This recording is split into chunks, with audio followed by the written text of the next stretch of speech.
Hi hello friends, welcome back to my channel. ನಾನು ಸಂಗೀತ. ಎಲ್ಲರೂ ಹೆಂಗದಿರಿ? ಆರಾಮದಿರೇನ್ರಿ? ನಾನು ಕೂಡ ಆರಾಮದಿ ನೋಡ್ರಿ. ಬರ್ರಿ ಇವತ್ತು ವಿಡಿಯೋನ ಸ್ಟಾರ್ಟ್ ಮಾಡ್ಕೊಂಡಿದ್ದೀನಿ. ತುಂಬ ದಿನ ಆಗಿತ್ತು ನೋಡ್ರಿ. ಇವತ್ತು ವಿಡಿಯೋನ ಹಾಕ್ತಾಯಿದ್ದೀನಿ. ಇನ್ಮೇಲೆ ಡೈಲಿ ವಿಡಿಯೋನ ಹಾಕ್ತೀನಿ ನೋಡ್ರಿ. ಬೆಳಗಿನ ರೊಟೀನ್ ನೋಡ್ರಿ, ಬಿಸಿನೀರು ಕುಡಿಯೋದ್ರಿಂದ ಸ್ಟಾರ್ಟ್ ಆಗ್ಯದ. ನನ್ನ ವೆಯ್ಟ್ ಲಾಸ್ ಜರ್ನಿ ಎಲ್ಲಿ ಬಂತು, ಎಷ್ಟೈತಿ, ಮತ್ತು ನಿಲ್ಲಿಸಿದ್ನೋ ಇಲ್ಲ, ಕಂಟಿನ್ಯೂ ಮಾಡಕತ್ತೀನೋ ಇಲ್ಲ ಅಂಥೇಳಿ ಅದನ್ನು ಕೂಡ ನಾನು ನಿಮ್ಮ ಜೊತೆ ಶೇರ್ ಮಾಡ್ತೀನಿ ನೋಡ್ರಿ. ನನ್ನ ವೆಯ್ಟ್ ಲಾಸ್ ಜರ್ನಿ ಸ್ಟಾರ್ಟ್ ಐತೆ ನೋಡ್ರಿ, ಕಂಟಿನ್ಯೂ ಆಗೈತಿ. ಎಲ್ಲಿ ಕೂಡ ಸ್ಟಾಪ್ ಆಗಿಲ್ಲ. ಬಟ್ ಮಧ್ಯೆ ಮಧ್ಯೆ ಸ್ವಲ್ಪ ಸ್ಟಾಪ್ ಆದರೂ ಕೂಡ ಮತ್ತೆ ಕಂಟಿನ್ಯೂ ಐತಿ. ಯಾವ ರೀತಿ ಅದನ್ನಂತೇಳಿ ನಾನು ನಿಮ್ಮ ಜೊತೆ ನೆಕ್ಸ್ಟ್ ವಿಡಿಯೋದೊಳಗೆ ಶೇರ್ ಮಾಡ್ತೀನಿ. ಬರ್ರಿ ಇವತ್ತಿನ ವಿಡಿಯೋದೊಳಗೆ ಮಕ್ಕಳ ಲಂಚ್ ಬಾಕ್ಸ್ಗೆ ನಾನಿಲ್ಲಿ ಹೀರೆಕಾಯಿ ಪಲ್ಯ ಮತ್ತು ಚಪಾತಿನ ಮಾಡ್ತಾಯಿದ್ದೀನಿ. ಇನ್ನೂ ಯಾರಾದರೂ ನನ್ನ ಚಾನಲ್ನ ಸಬ್ಸ್ಕ್ರೈಬ್ ಮಾಡದೆ ನೋಡ್ತಾ ಇದ್ದರೆ ಪ್ಲೀಸ್ ನನ್ನ ಚಾನಲ್ನ ಸಬ್ಸ್ಕ್ರೈಬ್ ಮಾಡ್ಕೊಂಡು ನೋಡಿರಿ, ಸಪೋರ್ಟ್ ಮಾಡಿ ಅಂತ ಕೇಳ್ತೀನಿ. ಇವಾಗ ಯೂಟ್ಯೂಬಲ್ಲಿ ನೋಡ್ತಿರ್ಬೋದು ನೀವು, ತುಂಬಾ ಟ್ರೆಂಡ್ ಆಗಿರುವಂಥ ಟಾಪಿಕ್ ಏನಪ್ಪ ಅಂತಂದ್ರೆ ಸಾರೆ ಜಗಳ. ಈ ಒಂದು ಸೀರೆ ಜಗಳ ಎಲ್ಲಿ ಮಟ್ಟ ಹೋಗಿದಪ್ಪ ಅಂತಂದ್ರೆ ಕೋರ್ಟ್ವರೆಗೂ ಕೂಡ ಹೋಗ್ಯದ. ಬಟ್ ಈ ಒಂದು ಚಿಕ್ಕ ವಿಷಯ ಈ ರೀತಿ ಹೋಗೋದು ತಪ್ಪು ಅಂತ ನನ್ನ ಅನಿಸಿಕೆ. ಯಾಕಪ್ಪ ಅಂತಂದ್ರೆ ಇವಾಗ ನಾವು ಸೀರೆ ಬಿಸ್ನೆಸ್ ಮಾಡ್ತಾ ಇದ್ದೀವಪ್ಪ ಅಂತಂದ್ರೆ ಯಾವುದೇ ಒಂದು ಮಿಸ್ಟೇಕಿಂದ ಕೂಡ ಸಾರಿ ಆ ರೀತಿ ಬರೋದು ಕಾಮನ್ನು.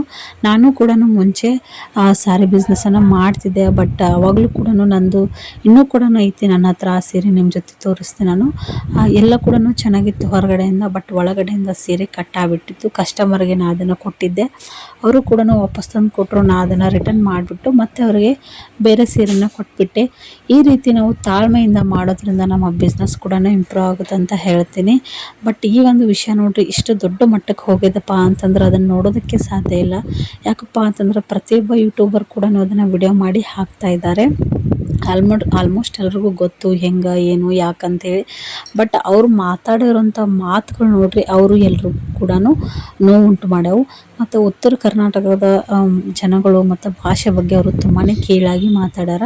ನಾವು ಕೂಡ ಉತ್ತರ ಕರ್ನಾಟಕದವರು, ಹಾಗಾಗಿ ನಮಗೂ ಕೂಡ ಸ್ವಲ್ಪ ನಮ್ಮ ಭಾಷೆಗೆ ಏನಾದರೂ ಅಂದ್ರೆ, ನಮ್ಮ ಜನಕ್ಕೆ ಏನಾದರೂ ಅಂದ್ರೆ ನಮಗೂ ಕೂಡ ಅದನ್ನು ಸಹಿಸ್ಕೊಳ್ಳೋದಕ್ಕೆ ಆಗಂಗಿಲ್ಲ. ಬಟ್ ನನ್ನ ಅನಿಸಿಕೆ ಏನಪ್ಪ ಅಂತಂದ್ರೆ ಅವರು ಇಷ್ಟೊಂದು ದೊಡ್ಡದು ಮಾಡಬಾರ್ದಿತ್ತು ಅಂಥೇಳಿ ನನ್ನ ಅನಿಸಿಕೆ. ಇನ್ನೂ ಈ ಟಾಪಿಕ್ ಬಗ್ಗೆ ಒಂದು ವಿಡಿಯೋನ ಮಾಡಿದ್ದೀನಿ, ಅದನ್ನು ನೆಕ್ಸ್ಟ್ ವಿಡಿಯೋದೊಳಗೆ ಶೇರ್ ಮಾಡ್ತೀನಿ ನೋಡ್ರಿ. ಇಷ್ಟೇ ಇತ್ತು ನನ್ನ ಒಂದು ಈ ಅನಿಸಿಕೆನ ನಾನು ನಿಮ್ಮ ಜೊತೆ ಶೇರ್ ಮಾಡೀನಿ. ಹೆಂಗೆ ಅನ್ನಿಸ್ತು ಅಂತ ಹೇಳ್ರಿ. ಒಂದೇ ಒಂದು ನನ್ನ ಟೋಟಲ್ಲಾಗಿ ಈ ಎಲ್ಲ ವಿಡಿಯೋಗಳನ್ನು ನೋಡಿಬಿಟ್ಟು ಮತ್ತು ಅವ್ರ ವಿಡಿಯೋನ ನೋಡಿಬಿಟ್ಟು ಅನಿಸಿದ್ದೇನಪ್ಪ ಅಂತಂದ್ರೆ, ಈ ಒಂದು ಸಣ್ಣ ವಿಷಯಕ್ಕೆ ಈ ರೀತಿ ಹೋಗಬಾರ್ದು ಅಂಥೇಳಿ. ನಮ್ಮ ಕಡೆ ಹೇಳ್ತಾರೆ ನೋಡ್ರಿ, ಉಗುರೆಲ್ಲ ಹೋಗೋದಕ್ಕೆ ಕೊಡ್ಲಿ ತೊಗೊಂಡ್ರು ಅಂಥೇಳಿ. ಆ ರೀತಿಯಾಗಿದೆ ಅಂತ ನನ್ನ ಅನಿಸಿಕೆ ನೋಡ್ರಿ. ಯಾರೆಲ್ಲ ಉತ್ತರ ಕರ್ನಾಟಕದವ್ರು ಅದಿರಲ್ಲ, ಈ ಮಾತು ನಿಜ ಅನಿಸಿತಪ್ಪ ಅಂತಂದ್ರೆ ಕಮೆಂಟ್ ಮಾಡಿ ಹೇಳ್ರಿ. ನಿಜವಾಗ್ಲೂ ಅದು ಒಂದು ಸಣ್ಣ ವಿಷಯ, ಬಟ್ ಈ ರೀತಿ ದೊಡ್ಡದಾಗತ್ತದ. ದುಡ್ಡಿದ್ದವರು ಏನು ಮಾಡಿದ್ರು ನಡೀತದೆ ಅಂಥೇಳಿ ಅಂದ್ಕೊಂಡಿರ್ತಾರೆ. ಬಟ್ ಮನುಷ್ಯಾಗ ಬಾಳೋದಕ್ಕೆ ದುಡ್ಡು ಅಲ್ಲ, ಎಲ್ಲದನ್ನು ಬೇಕಾಗುತ್ತೆ. ಸಹನೆ, ಪ್ರೀತಿ, ಕರುಣೆ, ತಾಳ್ಮೆ ಅನ್ನೋದು ಮೊದಲು ಬೇಕಾಗಿರ್ತದೆ ನೋಡ್ರಿ. ಈ ಎಲ್ಲ ಇತ್ತಪ್ಪ ಅಂತಂದ್ರೆ ದುಡ್ಡು ತಾನಾಗೇ ಬರ್ತದೆ. ದುಡ್ಡಿನಿಂದ ಈ ಎಲ್ಲದನ್ನು ತೊಗೊಳೋದಕ್ಕೆ ಆಗಂಗಿಲ್ಲ ಅಂತ ನನ್ನ ಅನಿಸಿಕೆ ನೋಡ್ರಿ.